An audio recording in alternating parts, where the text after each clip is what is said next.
I know you support vouchers, and that's a reasonable argument, but you can't do that unilaterally. You have to do that through Congress. Well, we're looking at all the options because it's a promise to the American people, to students and their families, and we want to make sure that promise is followed through on.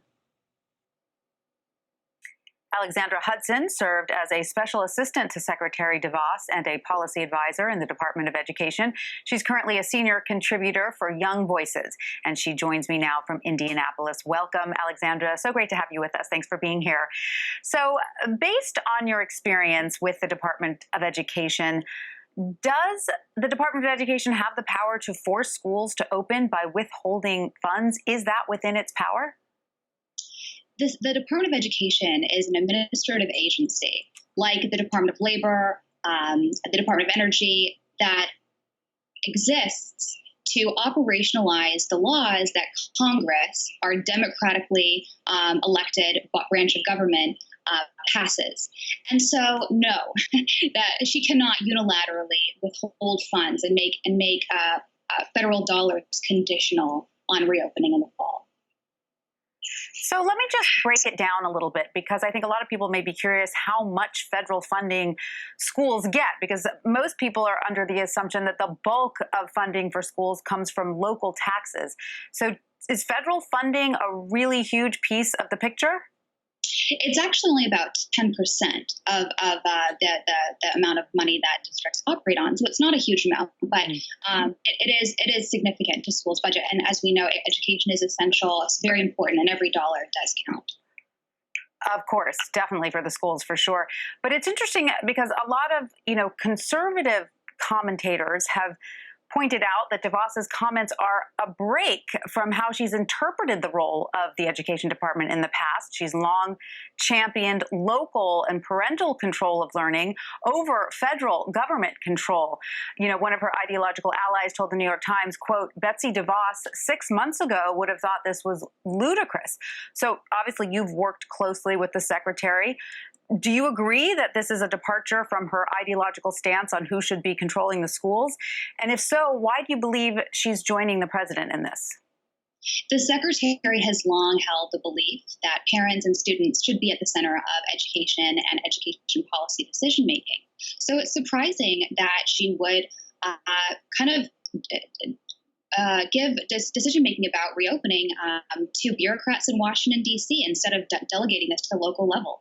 No two districts, two states are alike when it comes to the crisis and how they want to respond to it. For example, Los Angeles had 8,000 new reported cases yesterday.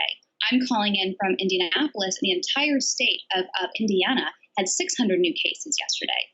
Los Angeles is closing. Some schools in Indiana are reopening. That's the decision that should be made at the local district level, and parents should hold them accountable. And so if she were to uphold her values of wanting parents to be in control, she would trust parents to make that decision by holding districts and localities accountable and not condition funds on reopening in the fall.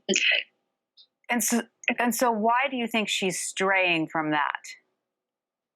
Because it's the ideal. Absolutely. It is the ideal that schools reopen in the fall, not just for the sanity of America's parents, but also for the well-being of students. We know that online learning does not have the same social, emotional, and learning gains and benefits that in-person learning has. And so absolutely the ideal is to get students back in the classroom with each other, with teachers as soon as possible. But we cannot have the Secretary of Education creating health policy for the entire nation. And we should not have bureaucrats in Washington, D.C. Deciding this issue for the 13,000 school districts across America that each have different values, different risk tolerance, different priorities. And we need to respect that. And that is very much in line with the Secretary's values.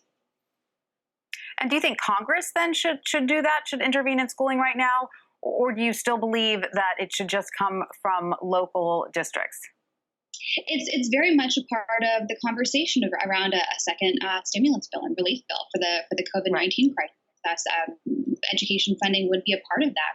And if I think the secretary, I would advise her to work with Congress, and don't do this unilaterally, to give districts in schools the resources they need and then get out of the way. When I was at the U.S. Right. Department of Education, I led my office's response to Hurricane Harvey and the crisis and devastation that caused to Houston, Texas, to the U.S. Virgin Islands, Puerto Rico. And we took a humble disposition of offering waivers and exemptions, knowing that they had greater things to deal with than reporting and data requirements for my office. And so we took on a very supportive role, a very humble role, saying, let us know how we can support you. Meet your own needs first. And I would advise Congress and the Secretary to take that humble disposition and defer to localities who know their needs best in this circumstance as well. Right. And, we both mentioned earlier two of the California school districts that have announced they are going to online learning this fall. Some officials, though, of course, want to remain open. Orange County, California's Education Board approved recommendations to keep schools fully open with no masks or social distancing. So on the flip side, does Secretary DeVos have the ability, or at least the responsibility, to intervene in situations that could potentially put people at risk? It's a good question. And unfortunately, we do know from history that sometimes districts and schools don't make decisions that are in the best interest of students.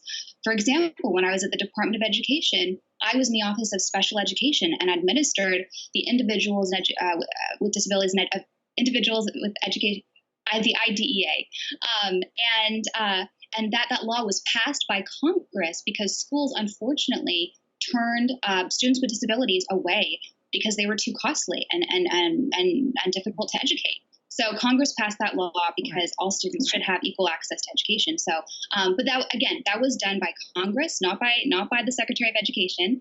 So if there were going to be monitoring provisions to ensure students' well-being, it would be a conversation had with Congress. But at the same time, I don't think that this situation is conducive to that. It's so fluid. We have so little information. The information we do have changes daily. I think that more monitoring from the federal level would only do more harm than good and be counterproductive. And I think, again, localities, parents would be a better form of accountability and good decision-making than bureaucrats in Washington. All right. Well, Alexandra Hudson, thank you so much for providing that insight into the inner workings of the Department of Education for us. Thanks for joining us. Thanks for having me, Tanya. And in a statement provided to CBS News, the Department of Education says, in part, quote, schools must be prepared to deliver a full school year of